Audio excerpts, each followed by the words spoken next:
bagi dengan 2, alas kali tinggi ini kita bagi dengan 2. Atau sebenarnya adalah separuh dari persegi panjang. Jadi teman-teman bisa ibaratkan seolah-olah ada 2 di sini. Maka kan ada, ini kan menjadi persegi panjang. Dan kita tahu bahwa luas persegi panjang itu adalah panjang kali lebar. Nah, untuk kasus segitiga ini, dia separuhnya. Dan kalau kita asumsikan di sini alas dan di sini tinggi, maka akan sama aja dengan alas kali tinggi bagi 2.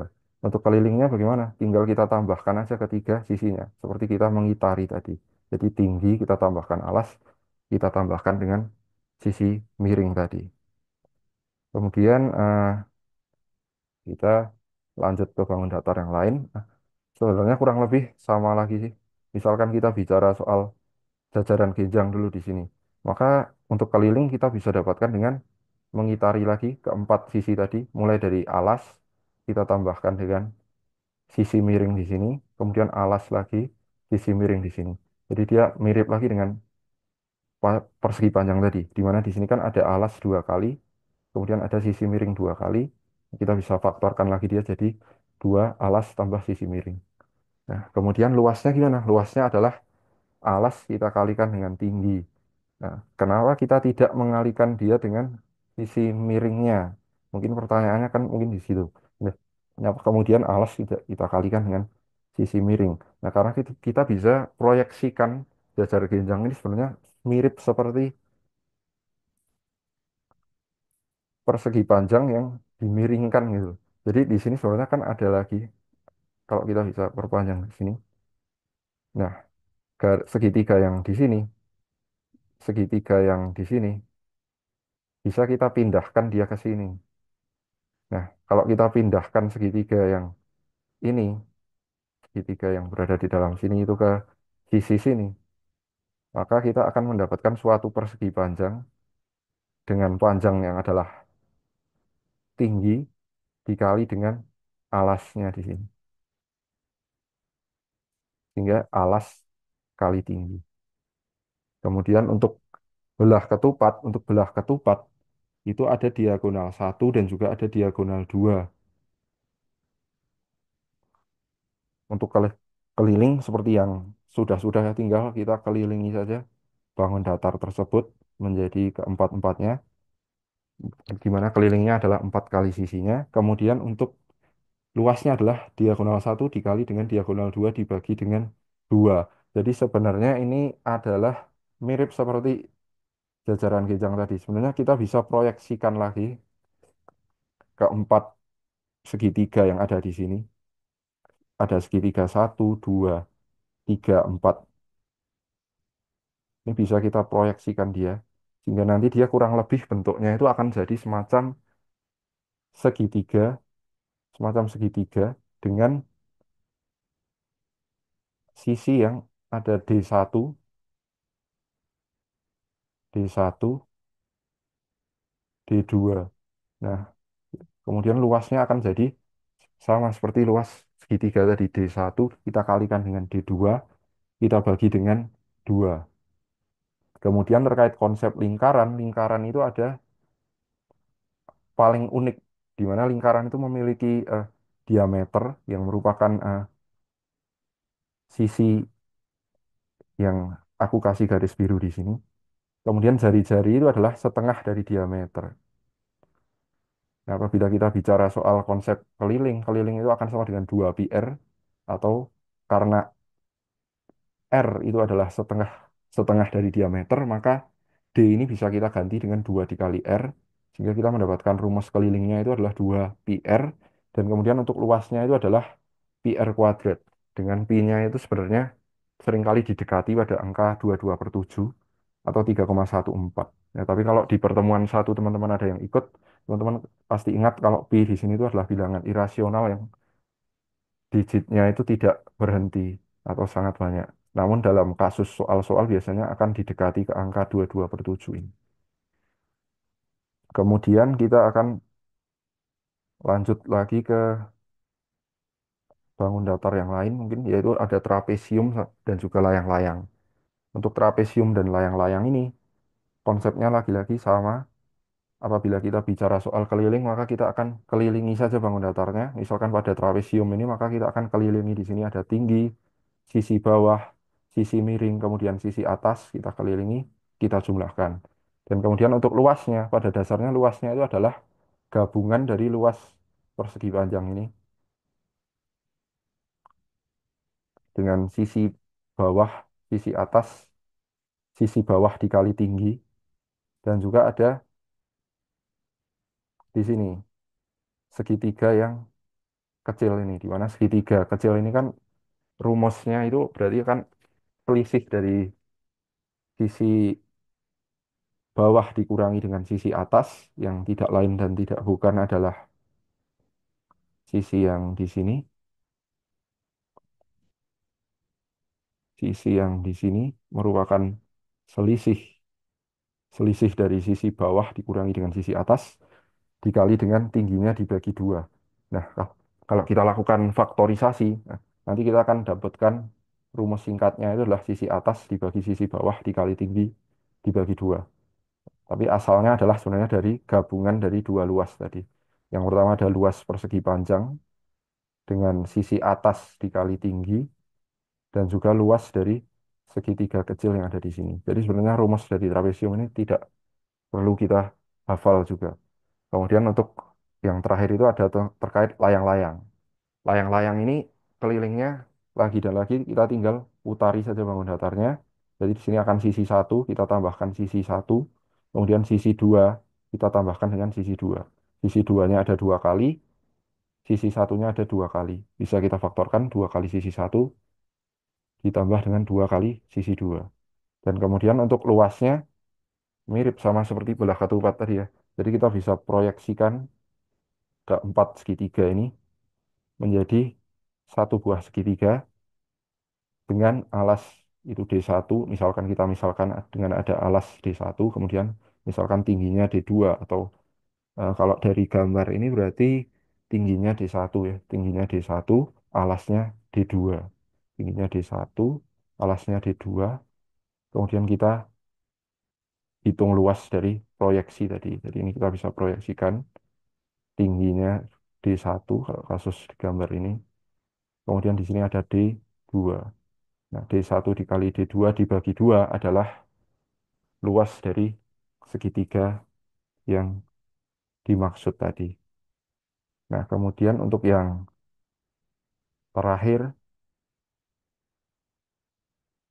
untuk yang terakhir itu adalah ada konsep Pythagoras. Konsep Pythagoras ini cuma berlaku pada segitiga siku-siku, teman-teman. Jadi dia tidak akan berlaku pada segitiga yang bukan siku-siku. Jadi konsepnya itu adalah sisi miring atau AB di sini. Nah, sisi AB ini seringkali juga disebut sebagai C. C ini dari mana? Dari depannya. Jadi selalu mengikuti depannya. Di sini kan C, maka di hadapannya C, B di sini hadapannya B, dan juga A di sini di hadapannya A. Nah, untuk konsep Pythagorasnya, aku yakin teman-teman juga sudah pasti sudah pernah mendengar konsep Pythagoras dan sudah mengerti tentang konsep Pythagoras. Nah, itu adalah bahwa sisi miring atau hipotenusa di sini, C kuadrat di sini, itu akan sama dengan A kuadrat ditambahkan dengan B kuadrat. Kemudian untuk yang di bawahnya ini tinggal kita dapatkan dengan aljabar biasa kan. A kuadrat, maka untuk A kuadrat dia akan sama dengan C kuadrat dikurangi dengan B kuadrat. Kedua ruas kita kurangi dengan B kuadrat. Untuk B kuadrat, maka kebalikannya, kedua ruas kita kurangi dengan A kuadrat. Nah, konsep daripada trigonometri ini akan sangat penting karena akan digunakan untuk banyak hal, mulai dari konsep terkait dengan trigonometri. Nah, tapi karena untuk untuk sesi tutoring ini kita fokus pada geometri saja, maka kita akan fokus pada Pythagoras sederhananya saja. Kemudian, oh, kemudian di sini aku juga taruh sedikit link terkait lingkaran ya. Tadi karena kan lingkaran ini cukup unik, jadi mungkin untuk teman-teman yang tertarik untuk mempelajari lebih lanjut kenapa suatu lingkaran itu bisa mengalami luas pi r kuadrat dan kelilingnya kok bisa 2 pi r, itu teman-teman bisa lihat di video ini. Tapi inti konsepnya itu adalah mirip dengan yang sudah aku lakukan beberapa kali tadi, mulai dari jajar genjang ataupun belah ketupat dan juga layang-layang tadi, konsepnya adalah selalu sama, yaitu kita bisa gunakan proyeksi. Jadi lingkarannya itu nanti akan sebenarnya akan kita belah-belah menjadi semacam pizza-pizza, dan nanti akan jadi sebuah persegi panjang. Jadi kenapa lingkaran ini kelilingnya bisa 2 πr? Itulah karena kalau kita belah-belah nanti kita belah-belah lingkaran tersebut, maka nanti kita akan dapatkan suatu suatu persegi panjang, di mana persegi panjangnya itu bisa kita dapatkan dengan mengkalikan antara diameter atau 2R tadi dengan suatu angka yang kita namakan dia sebagai pi tadi. Dan itu berlaku untuk lingkaran dengan besar diameter apapun. Nah, kemudian untuk terakhir kita ada latihan soal. Untuk latihan soalnya itu terkait dengan geometri sederhana juga, yaitu tentang persegi panjang. Namun di sini akan tricky karena kita mulai saja dengan langsung dengan soalnya. Jadi di sini dikatakan bahwa Pak Tono ini memiliki lahan berbentuk persegi panjang. Jadi yang perlu kita ingat bahwa dia berbentuk persegi panjang. Panjangnya adalah X-4 km dan lebarnya X-10 km. Nah, di sini masih aman ya karena satuannya di sini sama-sama kilometer, maka masih aman. Nah, kemudian Pak Tono ingin menanami lahan tersebut dengan tanaman wortel agar dapat mendapatkan keuntungan sebesar mungkin. Nah, keuntungan sebesar mungkin ini harus kita garis bawahi karena ini penting, keuntungan sebesar mungkin. Nah, kemudian tentukan luas lahan agar Pak Tono sukses. Nah, sebelum kita berpikir dalam hektar, nah artinya di sini kita perlu mengkonversi satuan nanti. Nah, kita harus berhati-hati di sini karena yang paling penting di sini kita lihat luas lahan. Nah, kita nggak usah pikir terkait keuntungan ataupun sukses di sini. Itu urusan terakhir. Yang paling penting di sini adalah kita hitung luas lahannya dulu. Nah, karena kita tahu panjangnya itu adalah X-4, lebarnya X-10, nah, maka kita bisa hitung luasnya. Di mana luasnya itu akan sama dengan panjang kita kalikan dengan lebar. Kan sama dengan panjang kita kalikan dengan lebar. Nah, di sini kita bisa dapatkan panjang kita kali dengan lebar, di mana X-4 kita kalikan dengan X-10. Nah, dengan faktorisasi, X kita kalikan dengan X kuadrat, X kita kalikan min 10 X, min 4 kali X, min 4X, min 14X, berarti min 10X kita kurangi dengan min 4X, maka min 14X, kemudian min 4 kita kalikan dengan min 10, maka kita dapatkan positif 40. Nah, kita sudah dapatkan bahwa luas lahannya itu ini. Nah, cuma sekarang kita harus berpikir bagaimana supaya Pak Tono tadi sukses. Nah, maka sukses di sini artinya adalah memperoleh keuntungan maksimal sebagaimana yang Pak Tono harapkan tadi. Nah, namun kita tidak tahu keuntungan maksimal ini gimana? Karena tidak ada penjelasan konkret yang diberikan oleh soalnya. Nah, namun kita bisa menggunakan nalar sederhana. Karena kan kita kembali lagi ke konsep penalaran matematika tadi. Nah, maka dengan nalar sederhana aja kita bisa pikirkan bahwa, oh, semakin luas lahannya, maka kemungkinan wortel yang ditanam itu akan semakin banyak. Nah, karena kan tadi Pak Tono ingin menggunakan lahannya itu untuk ditanami wortel. Artinya bahwa semakin luas lahannya, maka kemungkinan wortel yang ditanam itu akan semakin banyak. Nah, kalau wortel yang ditanam akan semakin banyak, maka kemungkinan keuntungannya akan semakin besar juga karena wortelnya yang dihasilkan akan semakin banyak. Nah, maka kita harus mencari luas lahan itu agar semaksimum mungkin. Nah, di sini kita sudah dapat kata kuncinya. Luas lahan ini harus semaksimum mungkin. Selanjutnya gimana? Nah, di sini mungkin yang akan agak tricky. Karena untuk mendapatkan luas lahan maksimum itu kita harus menggunakan konsep turunan. Nah, konsep turunan ini sebenarnya belum belum ada sesi tutoringnya. Tapi nggak apa-apa. Karena untuk konsep turunannya itu sebenarnya sederhana aja. Jadi agar kita mendapatkan luas lahannya itu semaksimal mungkin, luas lahan semaksimal mungkin itu adalah ketika turunan pertama dari L itu sama dengan nol. Turunan pertama dari L itu biasanya simbolnya adalah L petik, L petik di sini. Nah, kita kan tadi sudah dapat bahwa nilai L-nya itu adalah X kuadrat min 14X plus 40 ya. Di sini tipe ini. Di sini seharusnya 40, teman-teman. Sini adalah 40. Nah, kemudian kita turunkan. Kita turunkan luas di sini. Nah, cara nurunkannya itu sebenarnya ini ada di materi turunan ya. Tapi materi turunan mungkin teman-teman juga udah dapat di SMA. Jadi intinya adalah untuk turunan dari bentuk X kuadrat semacam ini, itu kita tinggal turunkan aja nilai pangkatnya ke sini. Jadi nanti dia akan dapatkan 2X, kemudian 2 ini kita kurangi dengan satu. Jadi 2 kurangi satu satu, 2X pangkat satu 2X. Nah kemudian karena di sini min 14X, karena di sini pangkat satu. Pangkat satu kan turun tetap satu teman-teman. Nah maka dia akan min 14 dikali satu dikali X, satu min satu nol. X pangkat nol satu jadi min 14 saja. Dan yang di sini kan 40 40 di sini konstanta, maka ketika dia diturunkan, dia akan sama dengan nol atau hilang. Nah, maka turunan dari bentuk di atas sini adalah 2X min 14. Nah, sebenarnya untuk konsep turunan ini memang belum ya teman-teman. Tapi ini turunannya sebenarnya tidak terlalu sulit karena hanya menggunakan turunan aljabar sederhana. Jadi pangkatnya kita pindah ke depan, kemudian pangkatnya kita kurangi dengan satu. Jadi kita dapatkan 2X, di sini sama, karena pangkatnya satu kita pindahkan ke depan, tetap min 14, kemudian X pangkat satu kurangi satu X pangkat nol tetap satu. Jadi nanti kita dapat nilai X-nya sama dengan 7. Nah, akhirnya kita sudah dapat agar luas lahannya Pak Tono ini maksimum, maka kita harus mengkalinya dengan memasukkan nilai X adalah 7 ke dalam persamaan luas tadi. Jadi tinggal kita masukkan saja luas tadi, 7 kurangi 4 7 kurangi 6. Dapatlah kita bahwa luasnya itu adalah 3 kali satu. Dan karena satuannya tadi kilometer persegi, nah, di sini kita harus mengkonversi dia ke dalam hektar atau HA yang diminta tadi. Nah, di mana hektar itu akan sama saja dengan hektometer persegi. Hektometer persegi. Nah, kalau kita kembali lagi ke slide sebelumnya, maka kita akan tahu bahwa untuk kita menurunkan dari kilometer persegi ke hektometer persegi itu adalah turun turun satu di sini. Karena kita cukup kali dengan 100 saja atau 10 pangkat 2.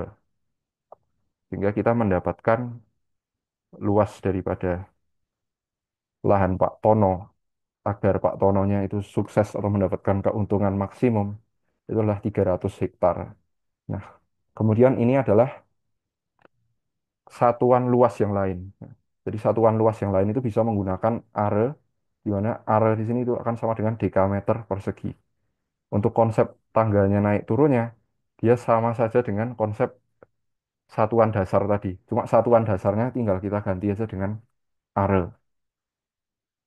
Nah, itu terkait dengan sesi pengukuran dan geometri malam ini, teman-teman. Kalau teman-teman ada pertanyaan, boleh untuk ditanyakan.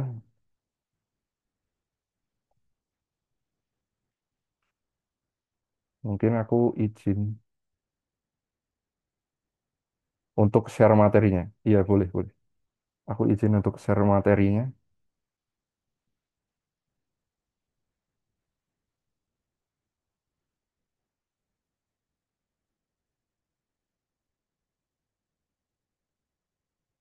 Aku izin untuk share materinya.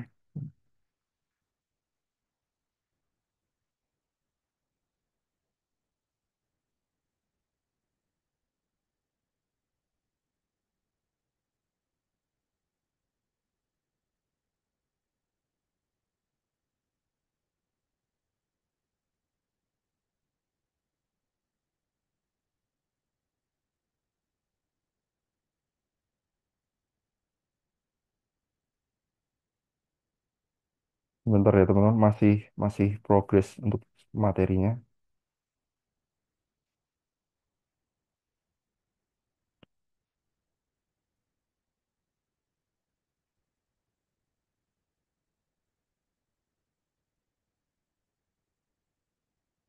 Nah, untuk materi udah aku share melalui kolom chat. Nah, aku juga izin share untuk link surveinya. Teman-teman bisa bisa isi surveinya. Kemudian terima kasih untuk teman-teman yang udah bergabung. Semoga apa yang aku sampaikan bisa membantu teman-teman. Kurang lebihnya mohon maaf. Terima kasih. Selamat malam teman-teman dan tetap semangat untuk belajar SNBT subtes penalaran matematika. Terima kasih kembali.